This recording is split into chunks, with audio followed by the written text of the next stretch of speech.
j'aime vous l'entendre dire. En France, chaque année, plus d'1 milliard d'animaux sont abattus. 80% proviennent d'élevage industriel. Cette industrie agroalimentaire ne respecte ni les agriculteurs, ni les animaux, ni a fortiori les consommateurs. Rappelons que les agriculteurs pâtissent grandement de prix non rémunérateurs. Associés à des conditions de travail difficiles, cela conduit à un mal-être du monde agricole. Les animaux subissent dans les fermes-usines des conditions d'élevage et d'abattage parfaitement intolérables qui les confinent dans des bâtiments fermés et sans lumière naturelle, dans des cages les forçant à une promiscuité extrême.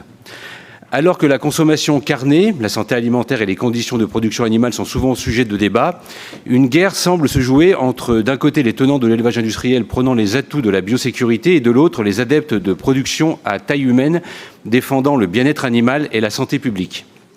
L'élevage industriel serait un foyer de pandémie avec une possible interaction entre humain et animal. L'élevage intensif est trop souvent vu comme une solution efficace et peu chère pour nourrir notre planète. Mais ceci est loin d'être vrai. Pour 100 calories de culture comestible données à manger au bétail, nous n'avons en retour que 30 calories sous forme de viande ou de produits laitiers, ce qui représente une perte de 70%. En résumé, les hommes sont en compétition avec les animaux d'élevage pour se nourrir.